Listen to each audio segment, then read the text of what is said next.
Halo anak-anak, dalam video kali ini kita akan membahas mengenai pidato persuasif. Untuk mengetahui pengertian dari pidato persuasif, kita harus mengetahui terlebih dahulu apa itu pidato dan apa itu persuasif. Pidato adalah pengungkapan pikiran dalam bentuk kata-kata yang ditujukan kepada orang banyak. Persuasif adalah proses yang bertujuan guna mengubah sikap ataupun perilaku orang lain dalam sebuah peristiwa, ide ataupun objek lainnya melalui bahasa verbal atau non-verbal yang di dalamnya tersirat informasi, perasaan, dan penalaran. Dari dua pengertian di atas, maka dapat kita ambil kesimpulan, pidato persuasif adalah pidato yang bertujuan untuk meyakinkan atau mempengaruhi audiens dan mengajak orang banyak agar mau melakukan sesuatu sesuai dengan isi pidatonya. Unsur yang terdapat dalam pidato persuasif ada 3. Yang pertama, pembukaan. Untuk menentukan atau untuk memiliki pembukaan yang kuat, maka dalam teks pidato persuasif, unsur pembukaan harus memiliki 5 hal. Yang pertama, merebut perhatian.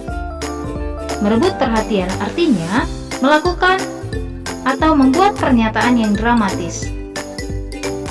Yang kedua, hubungan dengan audiensi, yaitu menunjukkan kesamaan dan empati kepada audiensi. Yang ketiga, kelayakan.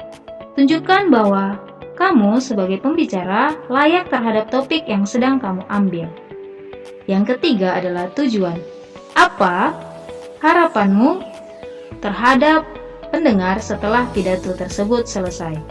Yang ketiga, peta jalan, yaitu sebagai pembicara, katakan kepada audiens pokok-pokok pikiran dari pidato yang kamu sampaikan. Yang kedua, isi. Dalam pidato persuasif, bagian isi harus memperhatikan pokok pikiran yang akan kamu sampaikan, harus disertai dengan alasan yang meyakinkan dan mendukung pandanganmu. Pokok pikiran tersebut harus tersusun secara logis. Yang ketiga, penutup. Tutuplah pidato dengan menarik dan mengesankan agar pendengar atau pembaca lebih percaya dan mau melakukan apa yang akan kamu berikan. Struktur isi pidato persuasif. Yang pertama, pernyataan posisi. Pernyataan posisi merupakan pendapat atau pendirian yang diambil penulis terhadap suatu persoalan. Misalnya, apakah posisimu terhadap persoalan remaja atau bela negara? Kamu perlu fokus terhadap bagaimana membuat pernyataan posisi yang kuat dengan melihat siapa yang akan kamu yakini, pandangan atau perilaku apa yang akan kamu berikan, argumen apa yang menarik perhatian dari pendengar atau pembaca, dan apakah pernyataan sudah menyatakan posisi secara jelas. Yang kedua, tahap argumen. Argumen perlu dikembangkan dan didukung dengan logis, dibuktikan dengan alasan, contoh-contoh, bukti pakar, dan informasi statistik. Argumen akan menjadi efektif jika kita menyertakan fakta seperti contoh tindakan atau perbuatan, contoh tabel, gambar, ataupun kutipan. Urutan argumen tergantung kepada penulis, mulai dari argumen yang paling kuat atau mulai dari yang paling lemah hingga yang paling kuat. Setiap pengembangan pikiran atau argumen berisi sejumlah kalimat, di mana setiap paragrafnya disusun dengan kalimat topik yang berkaitan dengan gagasan utama paragraf. Yang ketiga, penguatan pernyataan posisi. Di bagian ini, letak argumen ditonjolkan. Timpulan posisi berdasarkan argumen yang telah disajikan untuk memperkuat pernyataan posisi. Memperkuat pernyataan posisi menekankan pikiran utama dengan menggunakan suara yang berbeda, menggunakan nada tinggi rendah, mimik wajah, bahasa tubuh ketika akan menyatakan pernyataan posisi dalam berpidato.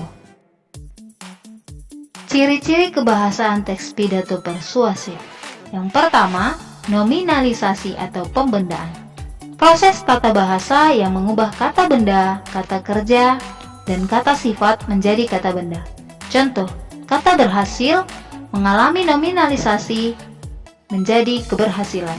Kata merintis mengalami nominalisasi menjadi perintisan.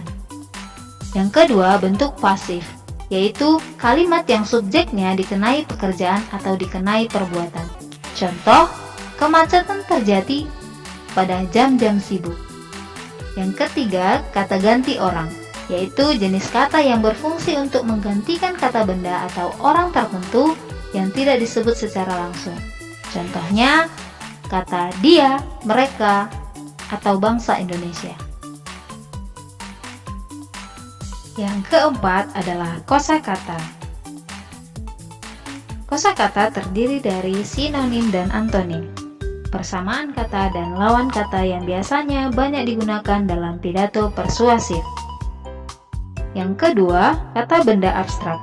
Kata benda abstrak yang digunakan dalam teks pidato persuasif menjadi lebih ilmiah karena merujuk kepada pendapat para ahli, seperti kata kegembiraan, takut, dan kata-kata teknis seperti spesies atau genus.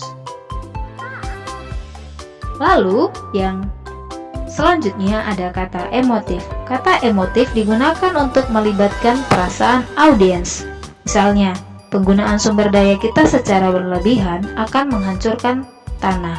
Maka, dalam kata emotif ini harus melihat atau melibatkan perasaan pendengar dalam teks pidato persuasifnya. Selanjutnya ada kata tugas. Kata tugas berfungsi untuk menghubungkan bagian-bagian teks, untuk mengaitkan gagasan, konsep, dan urutan pikiran.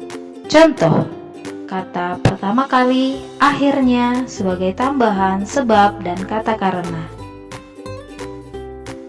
Yang terakhir ada kata hubung antar kalimat. Kata hubung antar kalimat yang biasa digunakan dalam teks pidato persuasif ialah bagaimanapun hal yang mirip utamanya, oleh karena itu, maka, sebab, dan alasan pertama. Hal-hal yang perlu diperhatikan ketika berpidato adalah vokal, artikulasi, intonasi, gaya, mimik, dan improvisasi. Vokal, kita harus melihat dan menyesuaikan di mana kita akan berpidato. Bila ruangan itu ruangan yang terbuka, maka usahakan vokal kita terdengar sampai kepada pendengar yang paling belakang. Artikulasi. Ketika akan mengucapkan kata per kata, kalimat per kalimat, maka kita harus memperhatikan dan harus jelas serta benar menyampaikan dengan artikulasi yang tepat.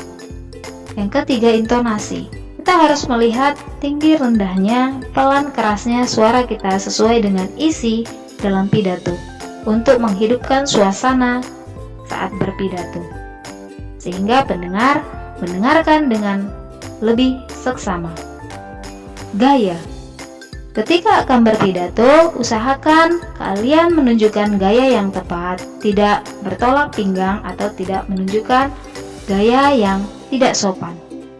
Mimik. Mimik sangat berpengaruh ketika akan berpidato, karena memainkan mimik ketika berpidato akan menghidupkan isi pidato yang akan disampaikan. Improvisasi.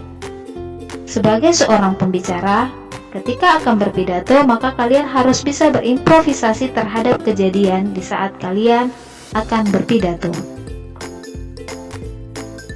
Demikian penjelasan Ibu mengenai teks pidato persuasif dan bagaimana berpidato yang baik dan benar.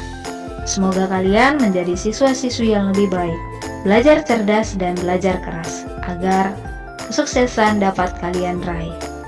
Terima kasih.